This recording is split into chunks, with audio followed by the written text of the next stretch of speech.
오늘 제목은 이제 만짐이라는 제목인데요. 여러분 앞에 보신 그 페니 크로스비라는 여인을 여러분들을 잘 알고 있을 것입니다. 지금도 많은 목사님들이 설교할 때 이분을 많이 이야기할 때 있는데요. 크로스비라는 여인은 1820년에 태어나서 1915년 몇 살 동안 사셨냐면 95세 상당히 오래 사셨죠. 근데 이분이 태어난 지 6주 만에 의사의 잘못된 치료로 인해서 눈이 실명이 되어 버렸어요. 앞을 보지 못한 그런 여인이 되었습니다. 어렸을 때부터 태어난 지 6주 만에. 그래서 95년의 세월 동안 앞을 보지 못하고 살았습니다. 그러나 그 여인은 이제 실망하지 않고 하나님이 주신 사명이 뭔가라는 것을 발견하게 됐는데, 바로 예수 그리스도를 만나고 그 예수 그리스도께서 그의 생각과 마음을 터치를 합니다. 만져주신다는 거죠. 생각과 마음을 만져주심을 어떻게 만져주셨냐면, 비록 앞이 보이지 않는다 할지라도 실망하고 좌절하지 안 하고 이 상황 가운데 내가 할 수 있는 것이 무엇인가, 하나님의 영광을 위해서 할 수 있는 것이 뭐냐면 하나님께 찬양하는 곡을 쓰겠다라고 해가지고 찬송가나 복음성가 한 8천여 곡을 썼습니다. 8천여 곡을. 그리고 그녀가 쓴 곡 23개 곡이 오늘 우리가 부른 찬송가에 기록되어 있습니다. 그중에 우리가 잘 부르는 기도하는 이 시간도 마찬가지로 이 여인이 썼습니다. 그리고 이 여인의 목적은 뭐였냐면, 내가 찬송을 많이 만들어서 어려운 가운데 있는 사람들이 어떻게 찬양을 불러야 되는지, 그리고 찬양을 하지 못한 영혼들을 향하여 찬양의 자리로 불러들이러 가는 것이 본인의 사명이라는 것을 깨닫고 계속해서 곡을 썼다라고 이야기합니다. 하나님께서 그의 생각과 마음을 만져주지 않았더라면 아마도 그 여인은 실망하고 좌절하고 앞을 보지 못한 인생으로서 살아갔을 것입니다. 그러나 역사의 인물, 위키피디아나 인터넷 구글링하면 이 여인의 이름을 치면 이렇게 사진이랑 그의 히스토리를 나타낼 수 있는 것은 바로 눈이 보이지 않는 상태에서도 좌절하지 않고 하나님의 사명을 갖고 나갔던 결과가 아닌가 싶습니다. 그런데 오늘 본문을 읽어보면 이 여인과 반대로 예수님께서 두 거지이면서도 맹인이 있던 사람들을 터치하십니다. 만지십니다. 이 여인은 눈먼 가운데서도 하나님을 찬양하고 많은 사람들을 찬양의 자리로 불러들였습니다. 그러나 오늘 본문은 거지이면서 눈먼 사람이 예수의 자비, 만져주심을 바라고 예수를 부릅니다. 그리고 예수님께서 그의 눈을 만져서 보게 하십니다. 그러면 이렇게 안 봐도 하나님께 영광을 돌릴 수 있는데 굳이 보게 하셔서 그 거지이면서 눈먼 사람들이 보게 하셔서 예수님께서 그 이야기를 통해서 우리에게 전하고 싶은 것이 무엇일까요? 이런 것들을 오늘 말씀을 통해서 한번 우리가 알아보고, 그리고 그런 은혜가 우리 가운데 넘쳐나기를 이 이야기를 통해서 우리에게 정말 증거하려고 말하려고 하는 것이 뭔가를 발견하면서 은혜의 시간이 되기를 예수님의 이름으로 축복합니다.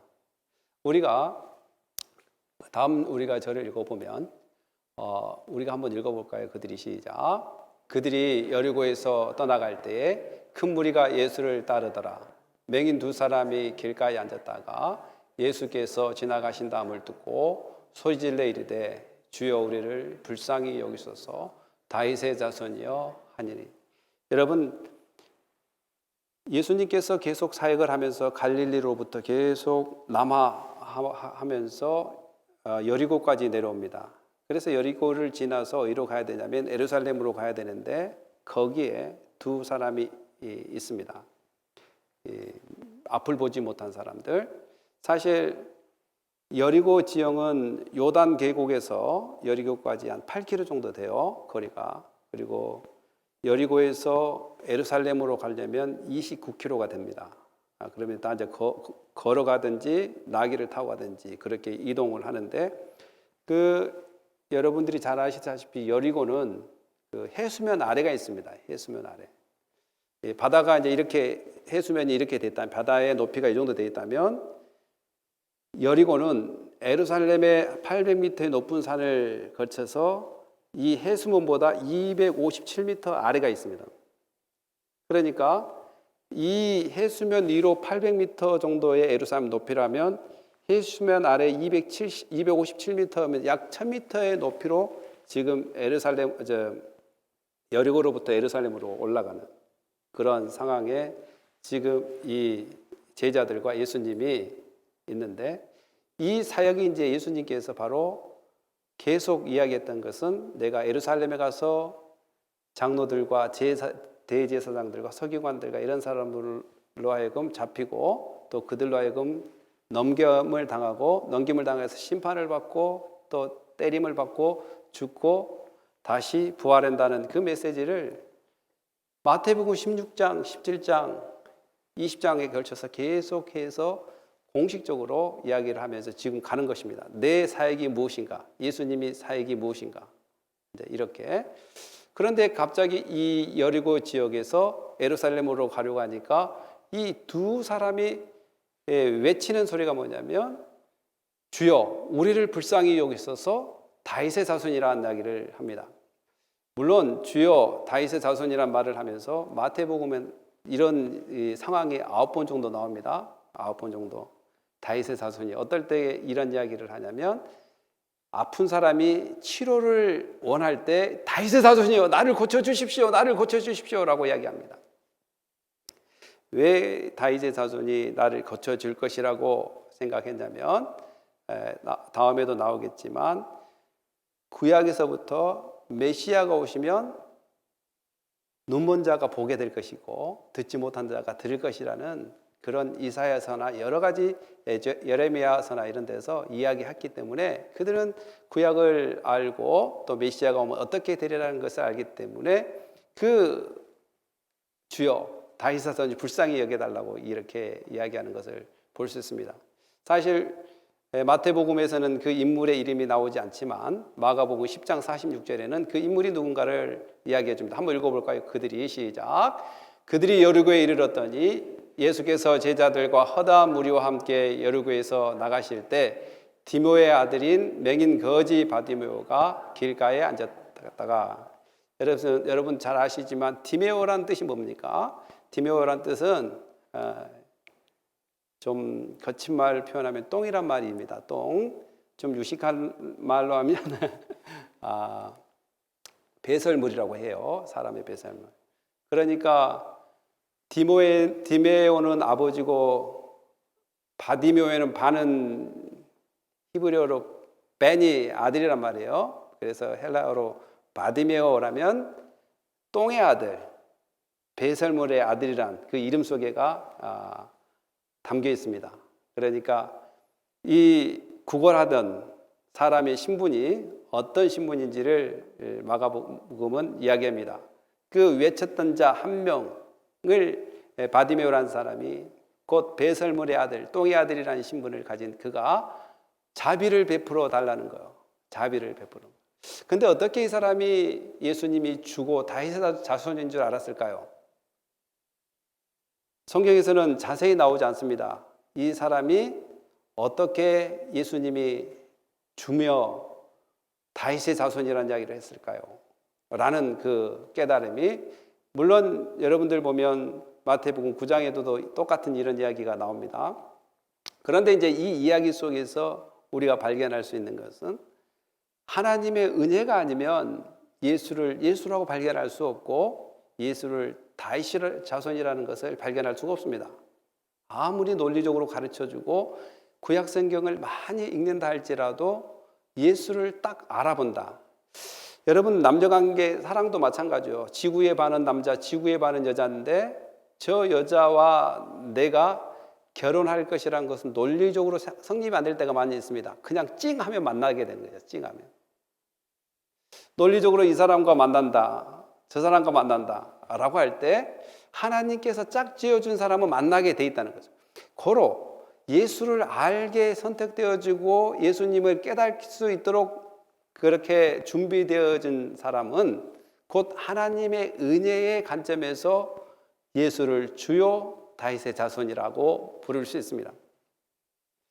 이렇게 신분이 낮은 사람, 여러분 이스라엘 백성들이 늘 했던 것 중에 경건의 생활을 했던 것 중에 크게 네 가지로 나누고 또 적게는 세 가지로 나누는 것이 있는데 바로 기도가 경건의 생활이라고 이야기하고 또 금식이 경건의 생활이고 그다음 구제 이 세 가지를 늘 생활에 접목하며 살아갑니다. 이것이 유대인들이 경건의 생활 제1로 보고 이제 그다음 하나가 이제 11조 생활 이 네 가지를 잘함으로써 나는 경건한 생활을 살고 있다라고 이렇게 보여줍니다.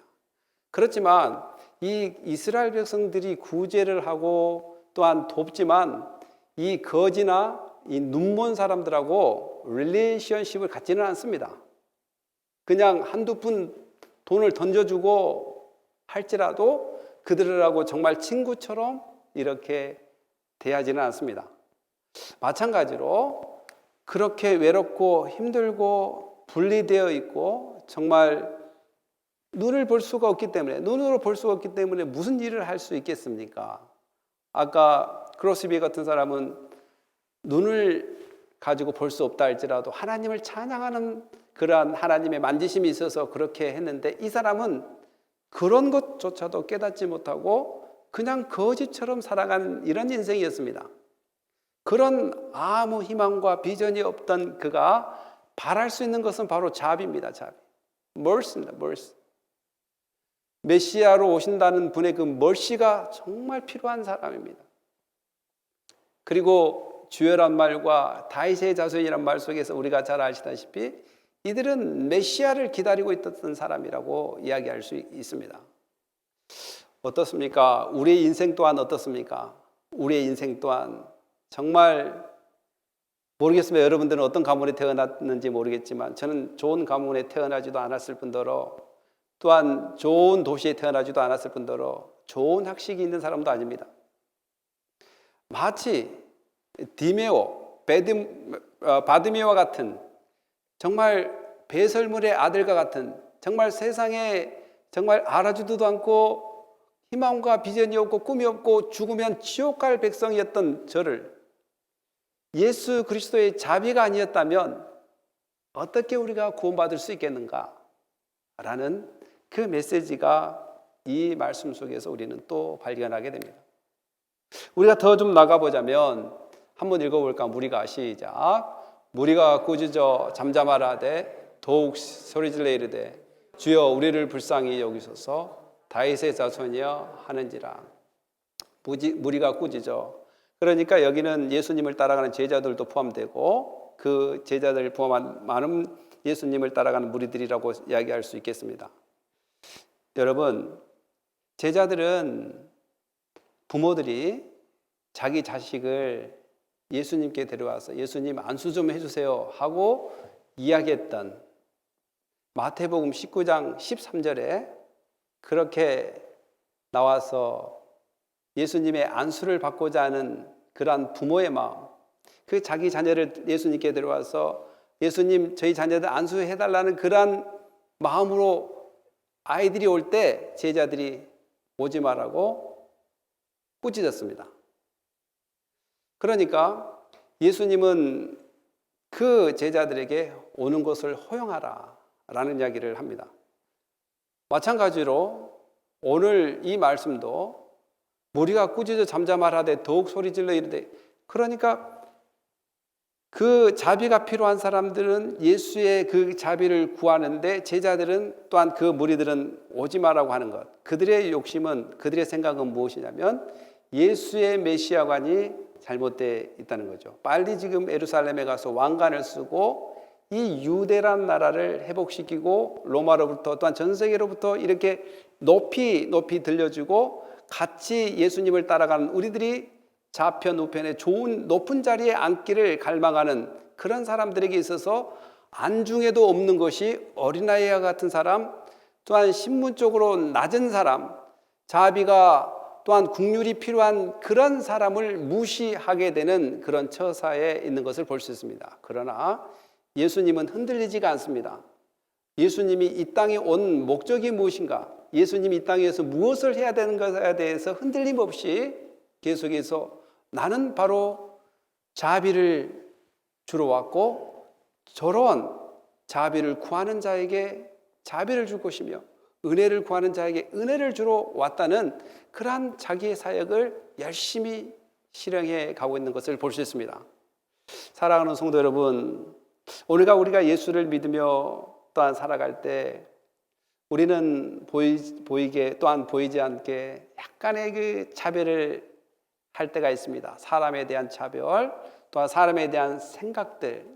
그러나 저는 예수님의 이 모습을 보면서 정말 예수님의 핵심 사역인 자비가 필요한 사람, 또한 은혜가 필요한 사람에게 찾아가서 또한 나에게 오는 사람을 막지 않고 그들에게 은혜를 베풀어 주신 예수님이 지금 어디로 가냐면 예루살렘으로 가서 곧 십자가에 죽어야 될 엄청난 사역을 하고 가는 도중입니다.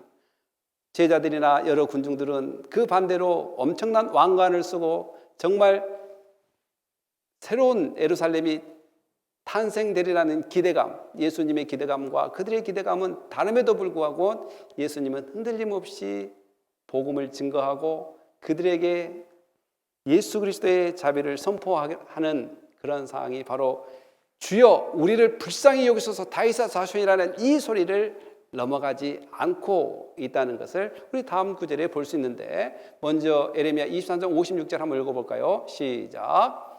여호와의 말씀이라 보라 때가 이르지니 내가 다윗에게 한 의로운 가지를 일으킬 것이라. 그가 왕이 되어 지롭게 다스리며 세상에서 정의와 공의를 행할 것이며 그의 날에 유다는 구원을 받겠고 이스라엘은 평안히 살 것이며 그의 이름은 여호와 우리의 공이라 일컬음을 받으리라.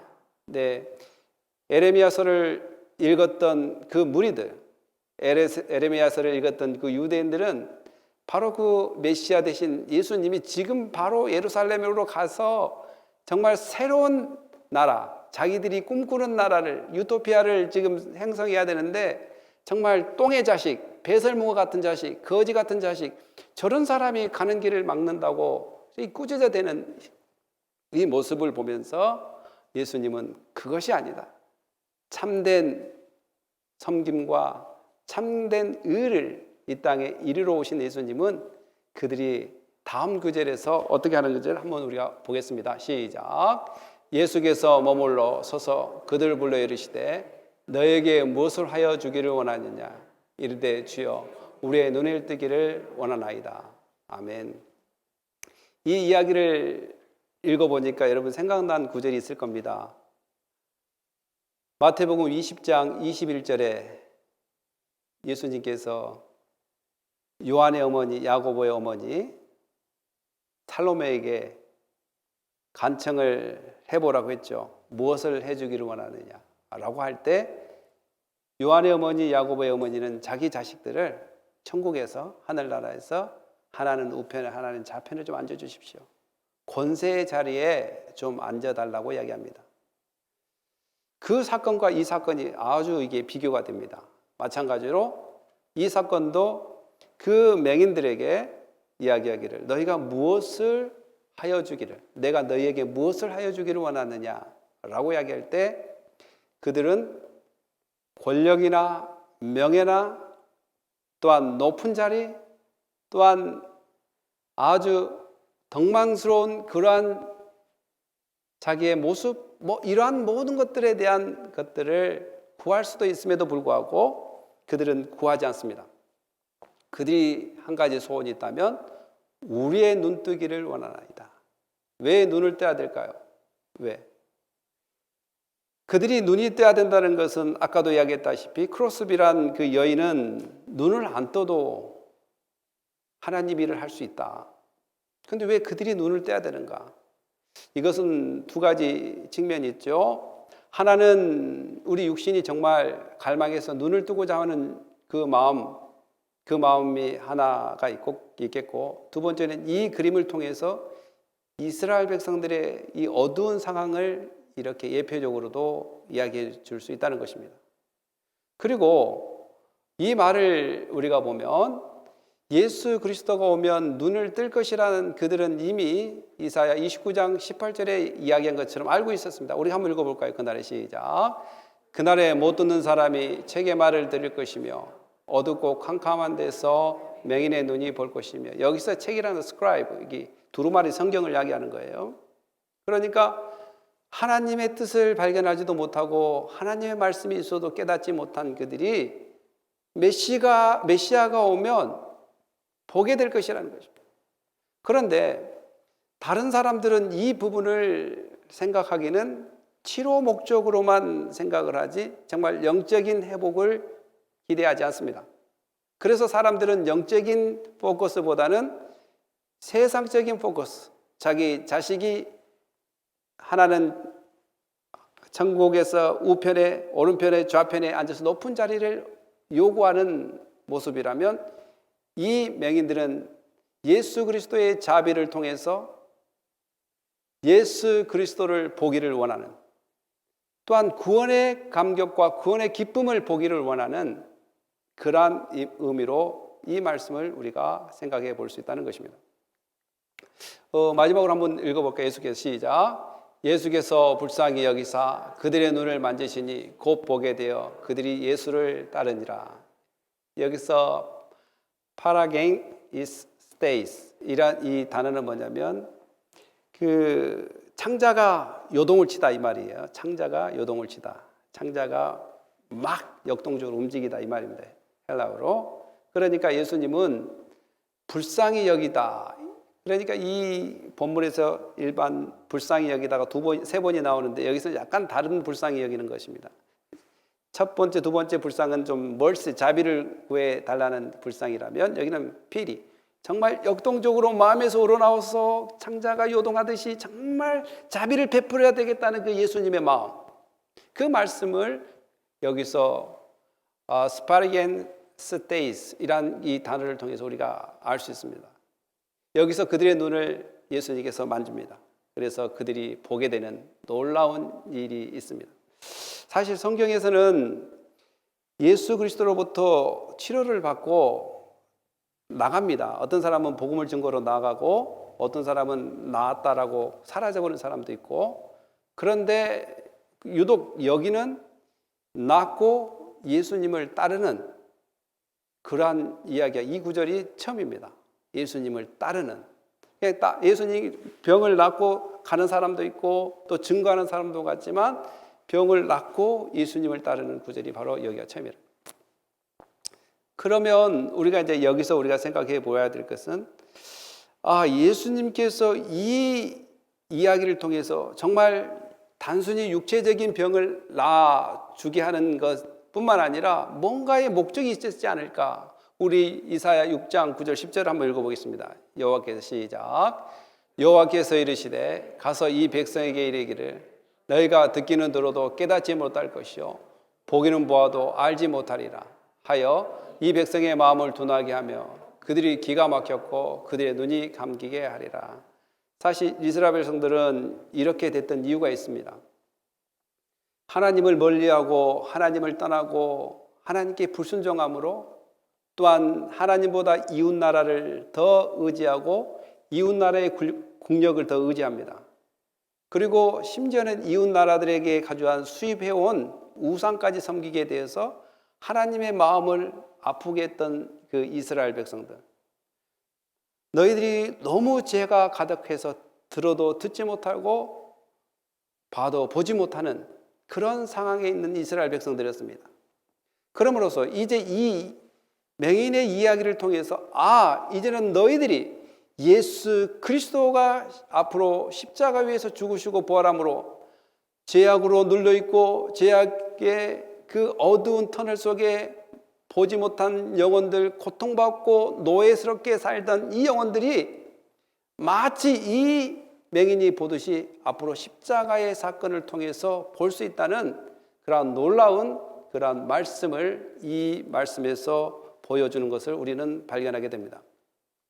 사랑하는 성도 여러분, 그들이 보고 갈 수도 있으면 예수님을 따랐다는 것은 바로 이제 예수님의 제자가 되고 또한 예수 그리스도의 그 가는 길을 따라간다.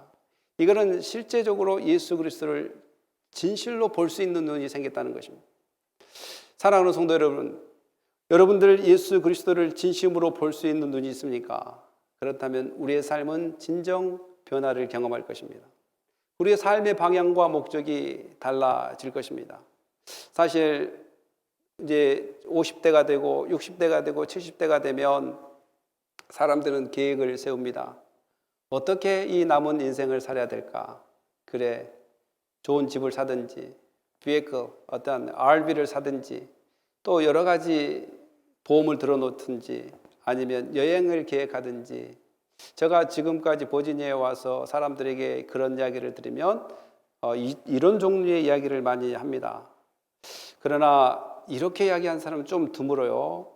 내가 일반 일을 하다 보니까 그 하나님 일을 집중해서 하지 못했으니까 리타이어를 해서는 좀 더 집중해서 하나님 일을 해야 되겠다. 이런 사람이 좀 부족해요.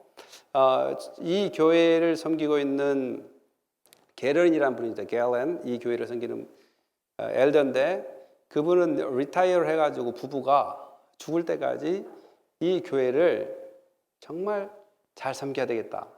그래서 이 풀 뽑는 것, 그 부부가 나와요. 저 앞에 있는 사인 간판을 바꾸는 것, 그 부부가 나와서 다 바꿔요. 그리고 청소할 일 있으면 그 부부가 나와서 다 청소를 해요. 그리고 잔디 밭에 나무가 쓰러지면 톱 가지고 다 이게 썰어서 이렇게 차곡차곡 해요. 왜 그럴까? 다른 사람들도 많이 있는데 아니 저렇게 리타이어를 했으면 좀 여행을 가고 여러 가지 즐거운 생활, 플로리다도 이사 가서 그쪽에서 따뜻한 데 살아야 되지 않을까? 왜 저렇게 할까? 그분이 목적이 있습니다. 바로 직장을 가지고 있을 때는, 일반 직장을 가지고 있을 때는 정말 더 하나님의 영광을 위해서, 물론 일반 직장에서 일하는 것도 하나님께 영광을 돌리는 일이지만 더 집중해서 못했기 때문에 이제 리타이어를 했으니까 더 집중해서 하나님의 영광을 위해 살다가 죽는 것이 그의 꿈입니다. 바로 우리가 예수 그리스도를 바로 본다면, 예수 그리스도를 정말 바로 우리가 눈으로 봤다면 바로 우리의 삶의 목적과 방향들이 예수를 따라가는, 오늘 맹인들이 고쳤으니까 잘 됐다라고, 축복받았으니까 잘 됐다라고 가버린 것이 아니라 예수를 따라가는 것처럼 오늘 우리가 그렇게 따라가야 되지 않을까? 우리의 만지심이 있었습니까? 예수님께서 우리의 마음을 만져주셨습니까? 우리의 눈을 만져주셨습니까? 우리의 생각을 만져주셨습니까? 우리의 육체를 만져주셨습니까? 그렇다면 그 만짐의 효과는 예수 그리스도로 향해야 되지 않을까요? 우리 마지막 아나니아가 한번 보겠습니다. 시작. 아나니아가 떠나 그 집에 들어가서 그에게 안수하여 이르되 형제여 사울아 주 곧 내가 오는 길에서 나타나셨던 예수께서 나를 보내어 너로 다시 보게 하시고 성령으로 충만하게 하신다 하니, 여러분들이 잘 알고 있는 이야기입니다. 사울이 이제 바울 되기 전에 사울이었지 않습니까? 사울이 얼마나 열심히였습니까? 그가 예수를 볼 수가 없었습니다. 율법은 많이 알지만, 성경은 많이 알지만 예수를 볼 수가 없었습니다. 그래서 오히려 예수를 핍박하고 예수를 죽이러 가는 자리에 앞장서서 다녔던 사람이 바로 사울이었습니다. 다메섹으로 가다가 바로 예수를 만난 순간 그는 방향과 목적이 달라졌습니다. 볼 수 있는 그 눈, 예전에는 눈이 있었으나 볼 수가 없었습니다. 아니 이미 이사야서 6장에서 이미 예언을 해놨지 않습니까? 눈이 있어도 볼지 못하고 귀가 있어도 듣지 못한다. 그것은 그들의 죄로 인해서 그러한 일이 찾아왔다라고 이야기합니다. 바로 사울이 다메섹에 가다가 예수를 만남으로 말미암아 예수가 그의 눈을 터치해 주므로 말미암아 그의 영혼을 터치해 주므로 말미암아 만져 주므로 말미암아 눈이 멀어버렸어요. 그러면서 아나니아라는 사람으로부터 다시 한번 그의 하나님께서 주관하고 있다는 것을 보여주기 위해서 예수님께서 주관하고 있다는 걸 보여주기 위해서 안수를 받게 합니다. 그럴 때 눈이 보게 되는 역사. 그러면서 그 삶은 변화가 일어납니다. 예수를 핍박했던 사람이 예수를 증거하는 사람으로, 예수 믿는 사람을 잡으러 다녔던 사람이 예수 믿는 사람을 훈련시키는 사람으로. 사랑하는 성도 여러분, 우리가 예수를 믿는다고 하면서 정말 우리가 믿고 따른 그 예수 그리스도를 어떻게 우리가 따라가야 될까요? 그는 많은 가르침을 성경을 통해서 해놓았습니다. 많은 말씀들을 해놓았습니다. 오늘 예수님이 직접 와서 우리를 만져줄 수는 없지만 영적인 눈으로 예수님은 오늘도 성경 말씀을 통해서 우리를 만져주고 있다는 것을 우리는 믿어야 될 것입니다. 예수 그리스도의 만지심이 있는 사람은 변화가 일어납니다. 예수 그리스도의 터치를 당한 사람은 변화가 일어날 것입니다. 사랑하는 성도 여러분, 예수 그리스도를 만나십시오. 예수 그리스도의 그 터치함을 간절히 구하십시오. 바로 맹인들의 역할이 뭐였습니까? 자비를 베풀어 달라고. 자비를 베풀어 주십시오. 저도 때로는 목회가 힘들 때 어제 그제 또 전도를 하러 갔는데 참 이 사람들을 만나고 복음을 증거하는 것이 쉽지는 않아요. 어떨 때는 무시도 당할 때도 있고 또 창피도 당할 때도 있고 그렇지만 우리가 이 일을 하면 그래서 제가 찬양 부를 때 눈물이 나온 거예요. 사실은 내가 뭐 은혜를 많이 받아서 그런 것도 있겠지만 이 찬양 부르면 눈물이 나와요. 이렇게 전도하러 다니면 어떨 때는 무시도 당하고 또 어떨 때는 좀 그런 것이 있습니다. 사랑하는 성도 여러분, 우리가 이 땅에 살아가면서 바로 예수 그리스도의 만짐을 당했다면 우리의 삶이 예수 그리스도로 말미암아 회복돼야 되는데 바로 예수님을 따라가는 삶입니다. 지금 예수 그리스도를 잘 따라가고 있습니까? 말씀의 터치를 당하고 있습니까? 그러면 과감하게 용기 있게 그 자리를 박차고 돌아서서 예수님이 기뻐하는 삶이 우리 삶 가운데 이루어질 수 있도록 순종하는 은혜가 우리 가운데 있어야 될 줄 믿습니다. 예, 예수는 그리스도입니다. 살아계신 우리의 아버지이십니다. 오늘 복음을 증거하는 자리가 눈앞에 있다면 정말 하나님의 지혜를 구하면서 예수님이 나의 만져주신 것처럼 형제자매를 만져주는 은혜가 있기를 간절히 축복합니다. 그리고 자비를 구하십시오. 하나님 너무 힘들어요. 하나님 자비를 베풀어 주십시오. 제게 자비를 좀 베풀어 주세요. 하나님 저를 좀 불쌍히 여겨 주십시오. 여기 버지니아에 와서 개척한다라고 이렇게 와서 하는데 하나님 자비가 필요합니다. 막 그렇게 기도가 나오는 것이죠. 여러분 어떤 것이 여러분 자비가 필요합니까? 여러분 기도한다면 하나님께서 여러분을 만져주실 것입니다. 그런 확신을 갖고 승리하는 삶이 되시기를 예수님의 이름으로 축복합니다. 네, 기도하겠습니다. 할렐루야. 하나님 감사합니다. 오늘 우리 가운데 하나님의 만지심, 예수 그리스도의 만지심이 있다는 것을 잊지 않고 늘 승리하는 삶이 되기를 원합니다. 하나님 진실로 예수 그리스도의 만지심이 없다면 맹인들이 자비를 베풀어 달라고 구한 것처럼 오늘 우리가 하나님의 자비와 예수 그리스도의 자비를 구하는 은혜가 있게 하여 주시옵소서. 감사하며 예수님의 이름으로 기도합니다. 아멘.